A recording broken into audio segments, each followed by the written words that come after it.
Bueno, muy bienvenidas, bienvenidos y bienvenides a este 8º episodio de Poetas Chilenas Contemporáneas en la librería del GAM. Hoy nos acompaña Antonia Torres Agüero, que viene desde Valdivia hasta la ciudad de Santiago para estar con nosotros acá hoy día. Así que, bueno, le damos la bienvenida. Antonia, ¿cómo estás?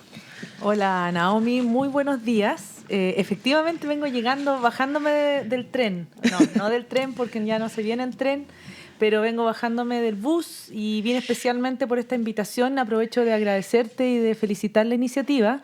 Conversábamos un ratito antes de entrar a propósito de eso, que son iniciativas que son auténticamente nacionales, porque convocan a gente de todo el territorio. Yo estaba escuchando atentamente el podcast y eso da mucho gusto ver a las compañeras escritoras y poetas de todas partes de Chile y que tenga, digamos, esa representación, también las escrituras. Sí, bueno, dentro de lo posible nos preocupamos de que efectivamente, si hablamos de poetas chilenas, que hayan poetas chilenas de la mayor cantidad de partes de Chile y del norte, del sur. Tú eres una poeta de Valdivia y creciste también con un imaginario sureño, valdiviano. ¿Qué significa para ti ser una poeta del sur, una poeta de Valdivia? Una tremenda pregunta, compleja, que también ocupa, aparte de los estudios literarios, que tiene que ver un poco con la relación entre la obra y el territorio, o la escritura y el territorio. ¿Habla la escritura del territorio? ¿Existe algo así como una escritura ligada, literal y directamente al territorio? A veces siento que no estoy muy segura de eso y a veces siento que obviamente sí. O sea, si uno revisa, por ejemplo, las poéticas del sur inmediato al mío, que queda un poco entre Temuco y Punta Arenas, por así decirlo, ¿no? Es bastante amplio el territorio, pero uno revisa algunas de esas poéticas ochenteras, que era lo que nosotros en los 2000 estudiábamos, qué sé yo, Riedemann, Torres, Maja Vial, Rosa Betty Muñoz, etcétera, etcétera. Uno dice, bueno, ¿qué tienen en común esas poéticas? Y son todas del sur y incluso estaban en una antología en esa época que se llamaba Poetas Actuales del Sur de Chile. Entonces uno decía, bueno, ¿qué tienen del sur? ¿Qué tiene que ver la poesía de Jorge Torres con la de la Maja Vial, ¿no? Uh-huh. Si uno las observa atentamente y las lee, no tienen tanto que ver, ¿no? Entonces ahí hay una cuestión como de repente media forzada creo yo, sobre escritura y territorio, pero también es un poco exagerado y una provocación lo que yo estoy diciendo, porque evidentemente a uno lo determina el lugar donde nace y de donde vive, porque uno un poco también escribe lo que ve. El problema es que lo que ven los poetas son cosas a veces que no tienen nada que ver con dónde vive. Por ejemplo, compañero de generación, Javier Velo, escribe sobre bosques, volcanes, mares, unos asuntos muy delirantes, y vivía en esa época en Portugal ¿no? en un departamento en el piso 8 lleno de ruido de tráfico en Santiago. Entonces, es interesante también el problema de la mirada ahí, pero me estoy tratando de correr de tu pregunta porque no sé cómo contestarla. Porque en el fondo no sé qué determina que yo sea del sur o que sea de Valdivia, porque por lo demás he estado también en otros lugares viviendo intermitentemente, siempre con vuelta a Valdivia, y en esos otros lugares escribo sobre el sur también, ¿no? Un poco. Y sí, claro, o sea, yo creo que soy de Valdivia en muchos sentidos. También yo creo que hay una idea que me interesa mucho, que tiene que ver con que creo que la poesía produce el territorio más que el territorio la poesía, que es una idea un poco provocadora que siempre discutimos con mi querida Rosa Betty Muñoz sobre eso. Ella me dice, no, pero no puedes negar que en el fondo hay una poesía que representa ese territorio y uno no puede escribir de otra manera. Yo no podría me dice la Rosa Betty, no podría escribir sino de las islas y de los pescadores y de los problemas de las pequeñas urbes en el sur de Chile y de la intromisión de las salmoneras, etcétera. Y tiene razón también. O sea, tiene un poco razón, pero a mí me gusta mucho pensar que más que uno, digamos, como en su infinita lucidez, que no es tal, y en su infinita sabiduría de poeta, mira el territorio, se impregna de él y escribe sobre él. Yo creo que más bien uno con suerte logra, digamos, dar una idea muy particular, muy personal de ese territorio, y ahí también surge un espacio distinto, ¿no? El espacio que veo yo es distinto al que ven otros compañeros del mismo territorio y se va configurando un espacio complejo. ¿Eso cómo lo ves de pronto también en los talleres que... Bueno, Antonia Torres, a propósito, aprovechar de saludar también al taller literario de la Biblioteca Pedro de Mebel que nos acompaña. Hoy día les tenemos un regalito justamente que trajo Antonia y que tiene que ver con, conectar un poco esta pregunta que hablas del territorio y con un taller de escritura que tú haces, entiendo, hace 8 años, que se llama Me Acuerdo, con el que, hace poco publicaron este libro de compilaciones de textos.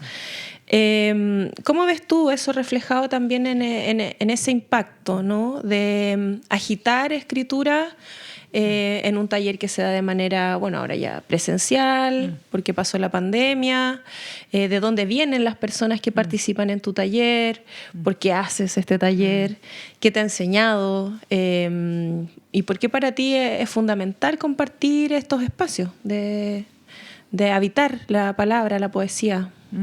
Qué bonita pregunta. Oye, sí, saludo a los integrantes del taller de Recoleta, Pedro de Mebel. Qué bonito nombre para un taller literario. Gracias por estar acá. Yo creo que los talleres son ahora, es que la boca lo castiga a uno, ¿eh? Cuando yo era joven decía que había demasiado taller literario, que no era sano incluso, me cito a mí misma, fomentar, vocaciones literarias que no iban a conducir realmente, la soberbia de la juventud, a nada, ¿no? Que fuera un libro, que era lo más importante. Y ahora no creo en eso para nada. O sea, como creo que la escritura, que es una etapa muy azarosa, muy casual, muy, también extraordinaria, es una especie de excepción que termina en un libro, que la literatura no es eso. Pero eso lo digo ahora que ya voy a cumplir casi 50, ¿no? Entonces, la pregunta es muy hermosa cuando me dices ¿qué te han enseñado? Me han enseñado montones. Empecé a hacer talleres literarios por una cuestión prácticamente de necesidad. En algún minuto me vi en la necesidad de cómo me gano la vida, qué sé hacer. Y uno, si hay gente más joven escuchando, les recomendaría siempre eso. Hagan lo que saben hacer, lo que les gusta hacer, porque ahí uno nunca se va a morir de hambre, ¿no? Entonces me pasó eso, que inventé talleres por necesidad y estoy 8 años haciendo este taller, que es como mi caballito de batalla, y hago 2 más con regularidad, uno sobre escritura y paisaje o paseo, que se llama Escritura y Vagabundeo, y hay otro de poesía que se llama La Máquina de Cantar, y son como los 3 lugares donde yo me paro, ¿no? La poesía, la escritura o el pensamiento sobre la propia vida y el paseo y el viaje como motivo, que también es una metáfora de la escritura como viaje. ¿Y qué me ha enseñado? Mucho, es muy hermoso porque mucho rigor, porque uno todas las semanas tiene que tener preparada una buena sesión, tener los textos leídos, entonces hay una especie de deporte, ¿no? De gimnasia que va haciendo una musculatura que a veces uno, si no tiene esa regularidad, no la practica. Y lo otro, lo que dije al principio, ¿no? Que la escritura más como proceso que como un objetivo, sin finalidad tan clara, y crear esa necesidad de la escritura y de la lectura. Que en el taller, ese por lo menos es mi espíritu en el taller, es enseñar que no hay escritura sin lectura. Que es mucho más importante leer más que escribir, ¿no?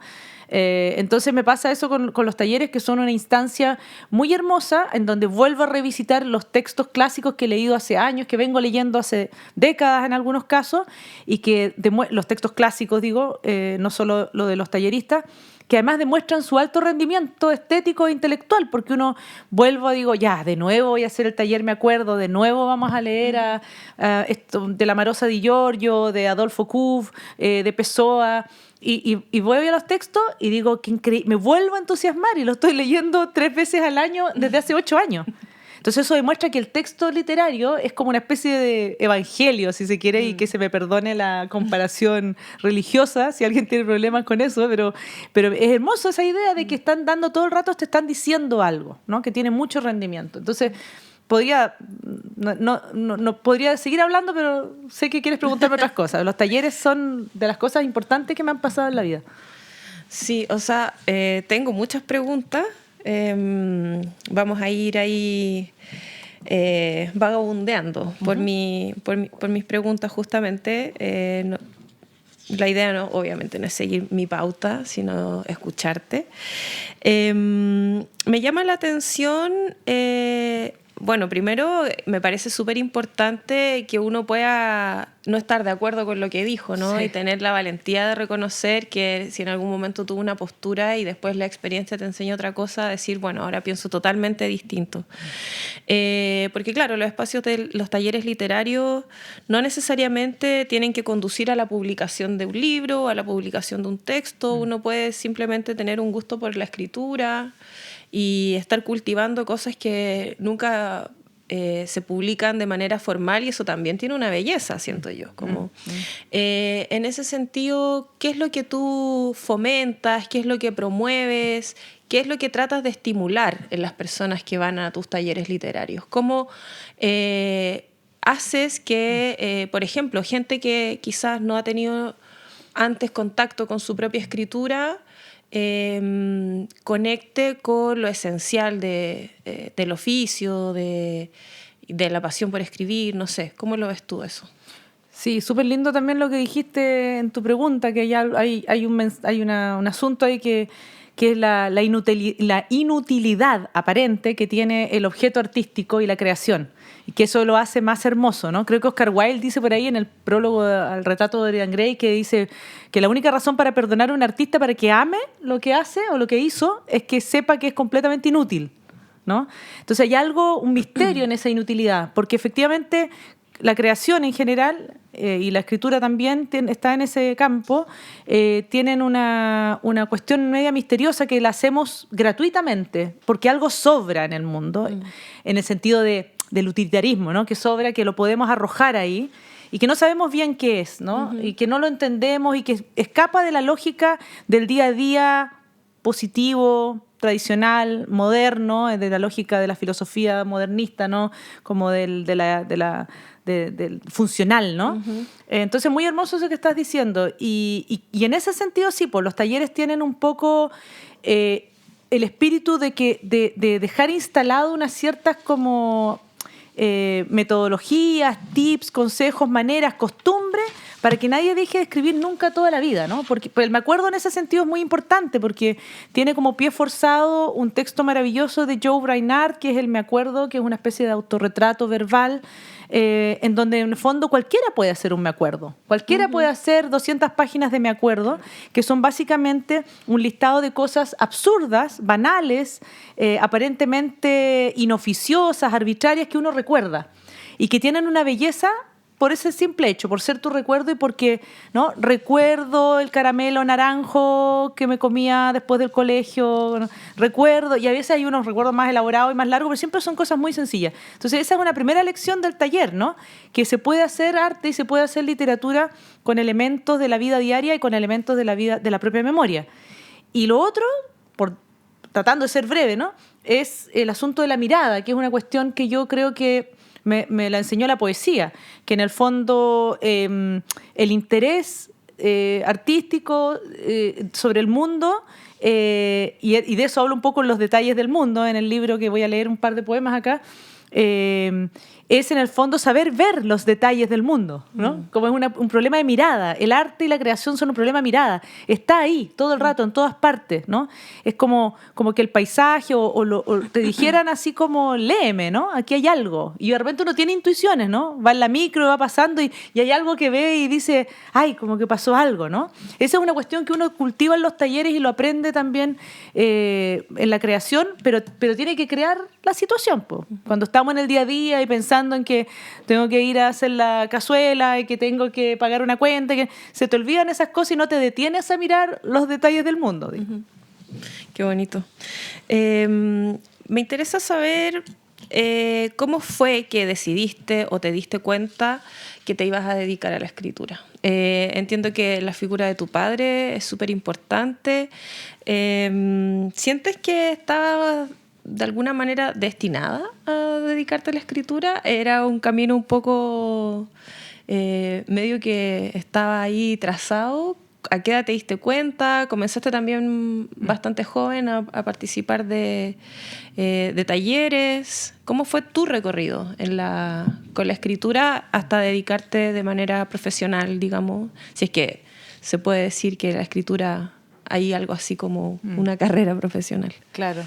O sea, uno cuando se cree el cuento trata de volverla profesional, que es lo que yo hago hace 8 o 10 años, pero uno empieza tarde, ¿no? Cuando ya ha hecho otras cosas, a veces, bueno, no, las historias son todas distintas.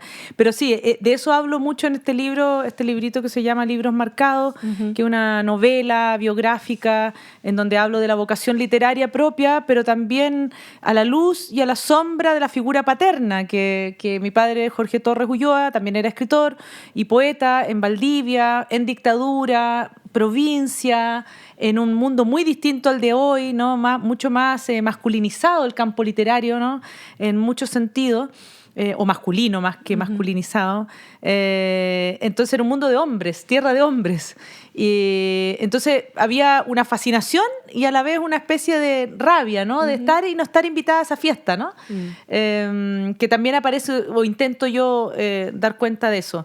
Pero también crecí rodeada de libros, era como inevitable, como una casa en que entraban y salían escritores o pseudo-escritores, algunos más o menos conocidos, mucho escepticismo sobre la figura del escritor también, como que hay ahí unas escenas en donde para mi mamá son como todos sospechosos de ser medio flojos, medio borrachos, etcétera, y nada tan lejano tampoco a la realidad, ¿no? Pero como dice, muy lindo, Alejandro Zambra hace una reseña muy linda de este libro, de Libros Marcados, y dice que le da una especie de envidia, y que a mí tenga algo de envidia en mi vida literaria, Zambra me parece fantástico. Dice, le da algo de envidia haber crecido en una casa rodeada de libros, porque él recuerda que habían poquitos libros y que decía con orgullo que todos los libros de su casa eran suyos, porque no había más libros que los suyos, ¿no? De niño. Entonces que yo estaba rodeada de libros. Y es verdad, bueno, era como inevitable. Cada uno tiene su origen y su formación como le toca, y en algún sentido tuve una especie de formación privilegiada, porque en el fondo los primeros libros a los que echaba mano eran, no sé, los cuartetos de Eliot, ¿no? o Eugenio Montale, Huesos de Sepia, como unos libros que no entendía nada. Eso también era choro, no entendía nada, pero algo me fascinaba en el sonido de esas palabras, Huesos de Sepia. Qué cresta eso, ¿no? Qué maravilla. O sea, sepia no era un color, no es una tonalidad, no es una luz.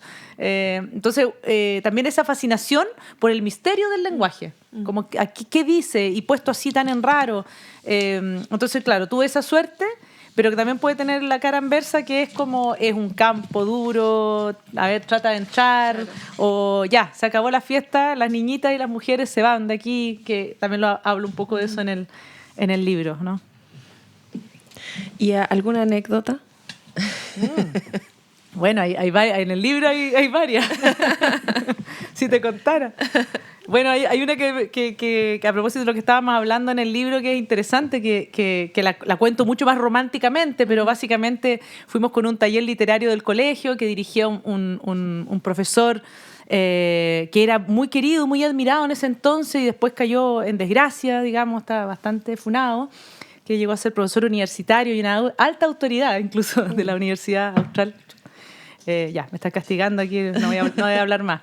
Y él dirigía ese taller y fuimos con él, adolescentes, a Chiloé. No se da el nombre ahí de la isla ni nada. Y vamos en una especie como de cruzada, muy engrupidos todos los cabros de entre 15 y 17 años.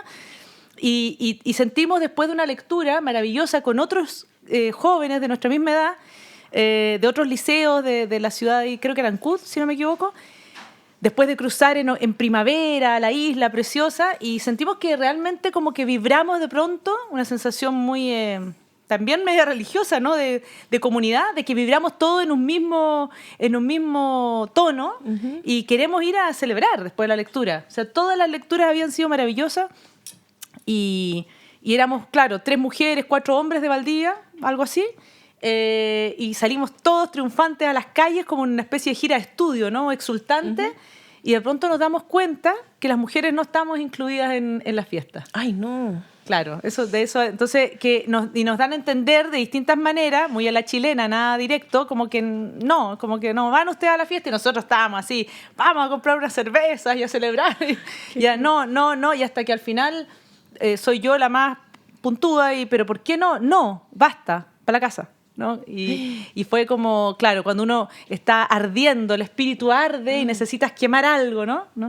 Celebrar. ¿Qué hicieron? Fuimos...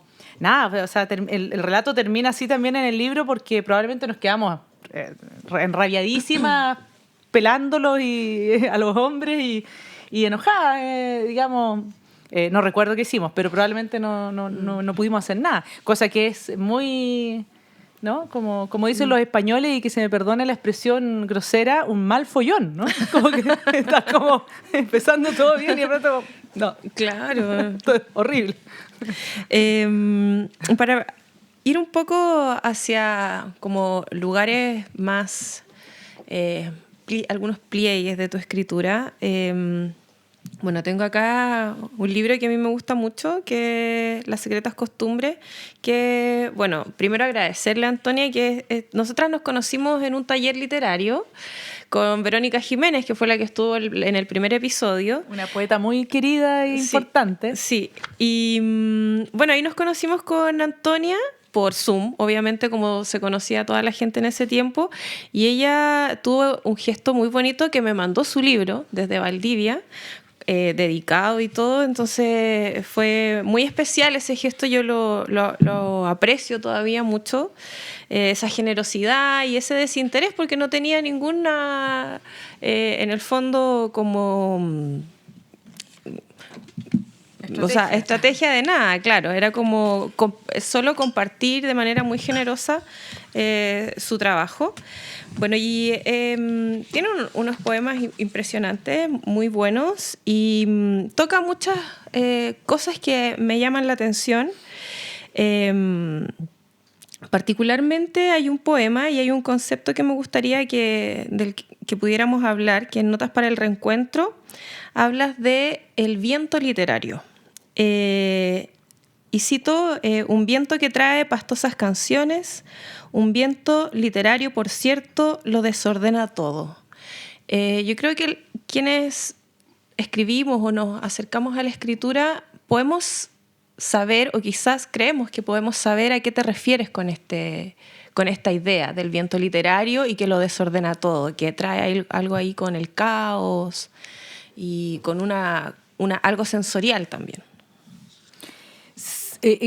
Curioso que traigas ese poema aquí a la mesa, porque es un poema bien antiguo, que es un poema, y es un poema de amor, pero es un poema de amor como extraño, no habitual, en el sentido de que se llama Notas para un Reencuentro, y son varios poemas que hablan sobre la pareja que ha estado separada y se reencuentra, y que tiene una circunstancia real, como casi todo, ¿no? en literatura, pero que en el texto se transforma o se desordena. O sea, yo efectivamente con el hombre que entonces era mi pololo y que hoy es mi marido, porque vean que las poetas del sur somos muy conservadoras, el mismo hombre, y que es el padre de mis hijos. Estudiábamos en ciudades separadas, y eso era una circunstancia literaria, pero muy romántica y muy sufrida, ¿no? Entonces, todo giraba mucho en torno a cuándo nos vemos y cómo nos encontramos, y entonces esos poemas son bien bonitos. Yo los recuerdo con mucho cariño porque tenían esa intensidad de la fugacidad, ¿no? Que ya la aprendí muy tempranamente. También a propósito de la muerte aparece siempre el tema del instante, también, que es una cosa muy del poema, ¿no? De cómo capturar el instante, aquello fugaz que está condenado a perderse, fijarlo, y se eterniza en el poema, ¿no?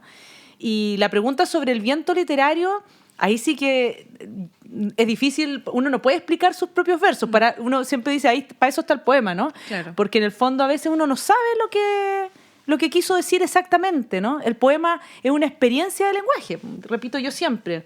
No es que uno diga, tengo una idea muy clara, A, B, y la voy a transmitir, ¿no? Literalmente, como en un decálogo estalinista, ¿no? Y va a ser un poema comprometido. No. O sea, es más bien una experiencia, digamos, que no tiene forma y que tiene algo así como un olor a forma en el poema, pero que ya no te pertenece. Entonces, cuando tú dices, ¿qué quiere decir ese viento literario que lo desordena todo y tú insinúas que crees saber qué significa? Yo creo que ahí hay parte del significado, en lo que tú crees que significa. Ciertamente tiene relación con, obviamente yo lo único que podría decir, sin explicar el verso ni los versos, es que está esa como conciencia que yo tuve muy tempranamente del lenguaje poético, porque estuve muy contaminada por lecturas como Enrique Lin en mi adolescencia, que son muy conscientes del lenguaje, pues, y son muy metaliterarios y muy metapoéticos, entonces están hablando y se abandonan un poco al poema y se están fascinando, pero atención, estoy dándome cuenta de que estoy escribiendo un poema y que esto es un... ¿no? Como que toman inmediatamente una especie de conciencia. Y ahí está, ese verso tiene un poco que ver con eso, como todo era muy literario, ¿no? Como que tomo un poco de distancia de mí misma en la voz del hablante. Y porque yo creo que los vientos literarios, metafóricamente hablando, siempre desordenan las cosas, no las ordenan, sí. ¿no? Para bien las desordenan, porque la realidad es compleja, no es tan simple de ordenar. Así es. Hablemos un poquito de este libro, Los detalles del mundo, que fue ganador de el premio Mejores Obras Literarias del año 2023. 23, sí. Sí. Cuéntanos un poco cómo recibiste ese reconocimiento, qué significa para ti también como los premios, ¿no? dentro del trabajo de la escritura y la literatura, y si nos puedes contar también un poco cómo construiste este libro, cómo se construyó este libro ahí en el trabajo con la editorial, por cierto, que finalmente termina premiado. Yo, de nuevo, uno se castiga la boca, ¿no? Porque yo no le daba mucha importancia a los premios porque no había tenido tantos premios importantes. Entonces, ¿qué importan los premios?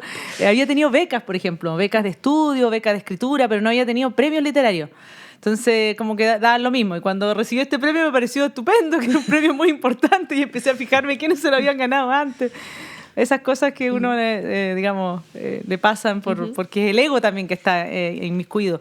Lo que pasa es que es muy misterioso las razones. Yo leo muy buena poesía chilena contemporánea ahora, muy buenos libros, y no tienen algunos ningún premio, ¿no? Es como que hay mucha buena producción, entonces es muy difícil y misterioso también por qué se premian, ¿no? El segundo lugar lo ganó en esa oportunidad, que también es un azar, Kurt Folch con Enolebrum, que es un libro precioso, rarísimo, muy a la Kurt Folch. Podría haber sido perfectamente también el primer lugar, ¿no? Entonces tienen esa cosa un poco azarosa los premios. Depende del gusto del jurado, depende de qué se esté premiando. Así que fue una sorpresa, literalmente. Y es un libro que yo estaba escribiendo hace un montón de años. Y es cortito, como casi todos mis libros de poesía. O sea, tiene, 25 páginas, 30 páginas. Y que yo escribí hace mucho tiempo y que fue rechazado por como 4 editoriales. Hay una sola editorial que me dijo muy, valientemente, me dijo, sí, qué bueno que te premiaron, me felicitó la editora, y yo sigo pensando que estuvo bien rechazar porque no está en la línea de lo que nosotros publicamos, que me pareció muy de mujer también, aquí estoy de lo más feminista hoy día, muy como me explicó por qué, ¿no? Pero claro, los libros tienen esa cosa, como yo lo cuento ahora como anecdóticamente, en ese momento duelen los rechazos, pero o las omisiones, que también son como no te contestan en el correo, ¿no? Mandas un proyecto, ni siquiera te contestan. Son muy misteriosas las razones por las que resultan, pero lo que yo creo que sí sucedió es que el libro fue como afinándose, como que cayeron un par de textos, se arreglaron otros, cada vez iba como puliéndose, ¿no? Es como que se ponía mejor el vino, ¿no? Está, bueno, no lo voy a abrir esta vez, lo volvemos a guardar ahí, y seguía como mejorándose. Y es un libro bien así de pandemia también, creo yo, muy como contemplativo, ¿no? Muy para adentro, de una subjetividad muy intensa, y en donde también hay pocas figuras humanas, como que se juega con la idea de la mirada de lo no humano, ¿no? De la naturaleza, los árboles se agrupan entre sí, como que fueran personas, ¿no? O qué sé yo, el poema es un brote hallado en el camino y no es un poema, un texto, ¿no? Es un brote que está ahí, que te hace tropezar y fijarte en algo, que yo creo que algo de eso tienen los poemas, que nos hacen tropezar y fijarnos en cosas.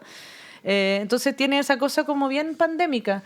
Y gracias al entusiasmo de Rolando Martínez Trabuco, que es el editor de Editorial Aparte, que le mando saludos y agradecimientos siempre, un entusiasta editor mío, él también editó Las Secretas Costumbres, que es una antología. Lo sacamos. Y gracias a la edición de un gran poeta chileno, Carlos Henriksson, que le pegó una última mirada y una editada, Yo voy a decir, por supuesto, a mi favor, que le hizo poco al texto, pero poco a veces porque tiene que mirarlo muy bien, ¿no? Y Carlos es muy, muy fino, entonces decía como, no, corta aquí este verso, esta palabra. Sacó 2 textos definitivamente. Me dijo, esto no tiene nada que ver con el conjunto, míralo, tenés razón. Entonces, yo creo que es un poemario muy afinadito, muy... Sí. Qué importante eso del trabajo de la edición, sí. ¿no? Como todo el recorrido que hace un texto o que hace un conjunto de textos para terminar en un libro y que tiene muchos procesos, como muchas etapas.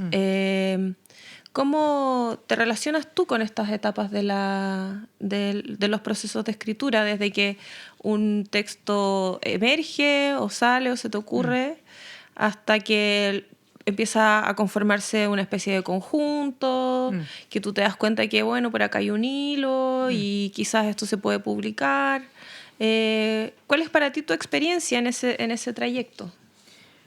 Bien distinta en cada libro y tienen que ver con que los poemas para mí son notas, como también son como parecido a las novelas, son como notas de vida, notas interiores, y son a veces incluso como de pronto tenías un medio poema aquí en un cierto momento y otro medio poema acá y te das cuenta que son un mismo poema de pronto, o que pueden llegar a convertirse en el mismo poema. Es un aparato bien complejo y bien extraño el poema ya, ¿no? Como las razones que hacen que se unan, cómo entran en un conjunto mayor.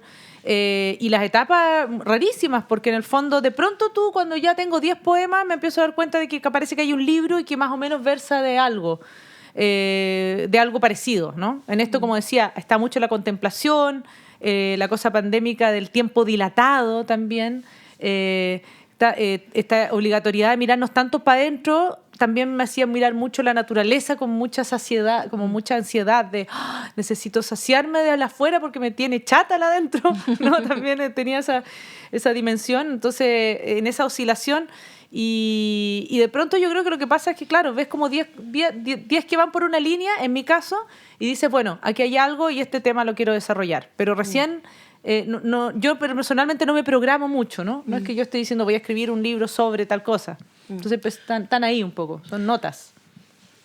Bueno, ya para ir cerrando y que pasemos a la segunda parte, que es mi parte favorita del programa, que es la lectura, quiero hacerte una pregunta que tiene que ver con esto último que dijiste que me parece importante. ¿Cuándo tú te das cuenta que hay un poema?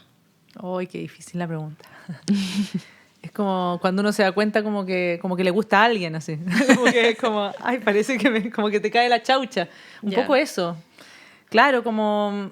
yo creo que es como cuando siento que también algo se desprendió de mí, ¿es posible? Como que algo salió y ya no da vuelta y no está mascullando adentro como esta cháchara que como que algo se conforma, y ahí hay una figura, ¿no? Con el parto también, ¿no? Como que algo está terminado y sale. No quiero usarla porque es muy obvia, pero como que tiene vida propia. Incluso cuando ya no te pertenece un poco, que es bien loco, como que no es tuyo, porque el autor un poco se diluye y empieza a ser de otros.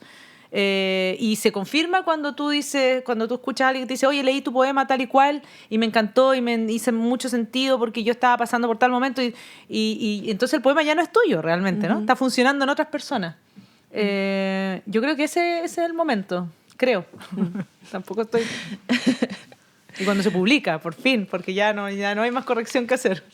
Sí, yo me refería más bien, bueno, creo que lo respondiste muy bien con esta analogía de cuando te gusta alguien, ¿no? Como que es algo que en el fondo es muy rotundo, sí. ¿no? Es como es o no es. O sea, aquí yo siento que hay algo y aquí definitivamente no lo hay, porque o sea, si uno ve un texto de otro, son cosas que se parecen mucho, ¿no? Si tú escribes algo, pero cuando hay poesía, cuando hay un poema o cuando algo podría transformarse en un poema, eso es algo que necesariamente requiere como de ese ejercicio de reconocer que ahí algo está pasando, ¿no? Y que a veces es muy perceptivo a ese nivel, ¿no? Como no es una cosa intelectual. Teillier decía que a él le empezaron a gustar los poemas que escribió él de joven cuando le empezaron a aparecer como escritos por otra persona. Así lo describía. Yeah.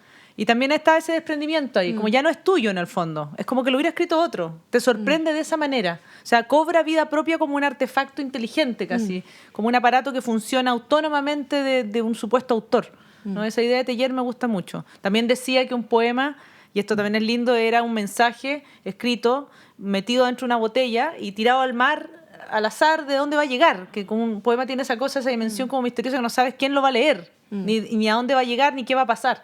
Un mensaje un poco azaroso. Entonces también estas dos ideas de que el poema anda solo, ¿no? Bueno, quiero hacerte una pregunta más. Por favor.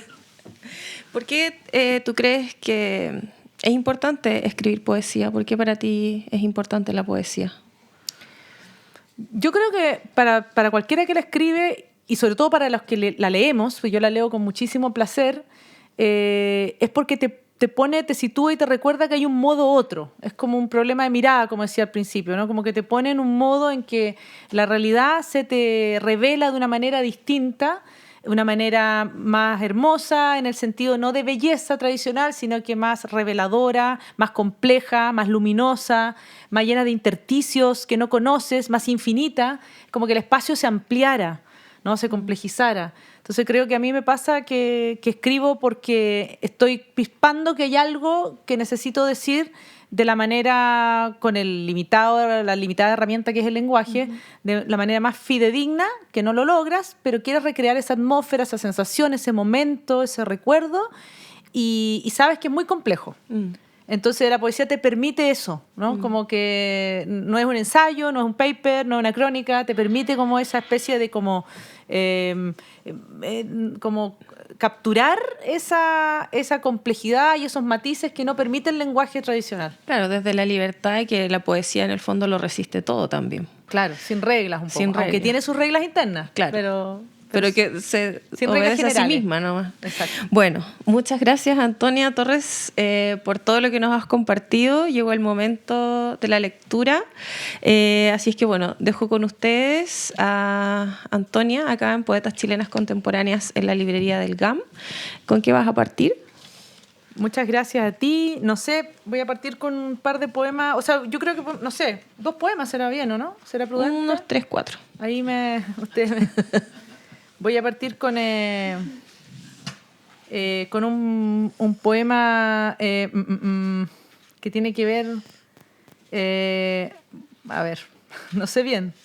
Bueno, el que le da título al libro, Los detalles del mundo, que habla un poco, también es una especie de poética, ¿no? Los detalles del mundo son misericordiosos. Una hebra de luz, por ejemplo, es un hilo que lleva un mensaje, en ocasiones un verso entero. Los detalles del mundo son una carta de amor en clave, un artefacto finamente diseñado para reproducir el sonido de algo o alguien que más allá, muy lejos, canta. Una hebra de sol o de luz dicen algo, porque los detalles del mundo son misericordiosos. Y entonces, de este a oeste se abre una página en donde un vagabundo yace sobre la arena y nos sueña. La tripulación de una nave que flota más allá de la rompiente, un griterío de gaviotas, una vela sacudida fieramente por el viento, todo ello dibuja una historia leve en las dunas, como los pastos que apenas rozan el suelo y el sueño del hombre que duerme borracho allí y nos piensa misericordioso. El poema que tiembla entre las olas, el hombre y la arena. Los detalles del mundo hablan y dicen. Hasta hace poco habían allí unas letras, unas manchas pintadas en seco, el sueño de un borracho, un dibujo garabateado por el viento. La luna y la sombra las han borrado anoche.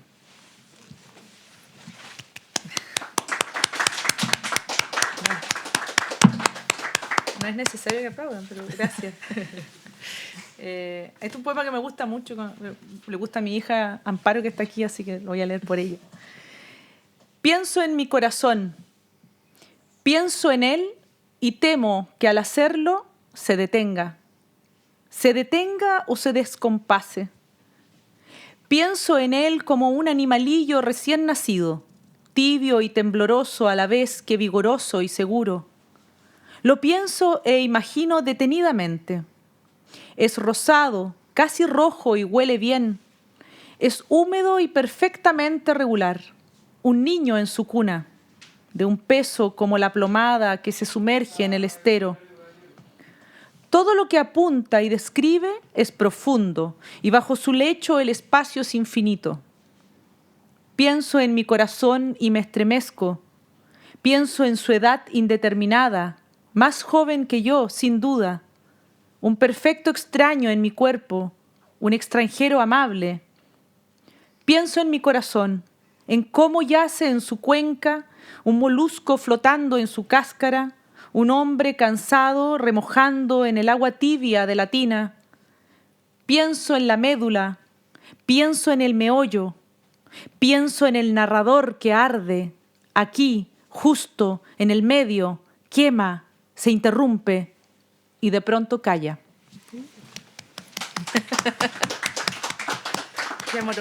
Me emociona que aplaudan, no lo hagan.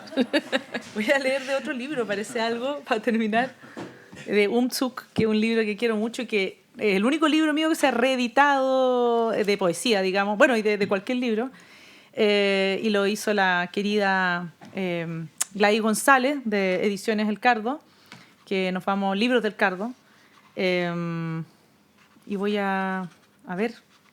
¿Qué leo de esto para terminar arriba o abajo? Terminamos arriba, ¿no es cierto? Hay que terminar con algo lindo. Este es un poema al que le robé... Van a aparecer mis dos hijos hoy día en la lectura. Este es un verso de mi hijo cuando era chiquitito y apenas sabía hablar y me pareció tan hermoso que me dijo, mamá, polen es casi poema. No. Y dije, qué buen verso. Vamos a hacer un poema con eso. Polen es casi poema, con un epígrafe de la Elizabeth Bischoff que dice: mientras yacemos durmiendo, el mundo da media vuelta a través de 90 oscuros grados. El campamento se levanta junto al humo de pequeñas fogatas. El día ha comenzado frío. Los pensamientos oscuros de la noche anterior se elevan junto al fuego y la niebla. El día ha comenzado hecho un nudo.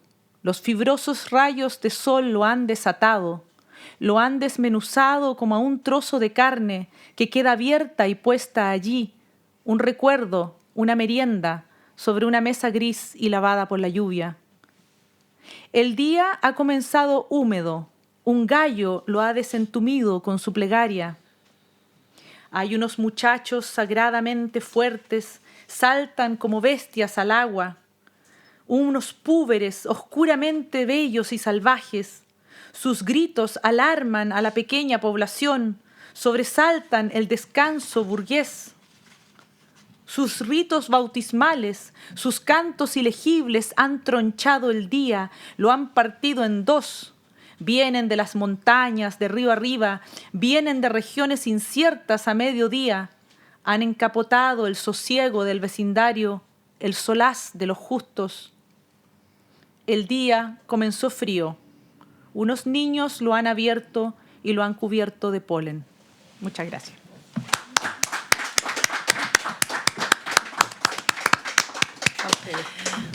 Bueno, muchas gracias, Antonia Torres, que nos visitó, nos vino a visitar desde Valdivia, a todas las personas que se quedaron y, bueno, al taller literario de la Biblioteca Pedro Lemebel, que nos acompañó en varios episodios ya, a nuestro equipo, por supuesto, a la librería del GAM, que hicieron posible este 8º episodio de Poetas Chilenas Contemporáneas.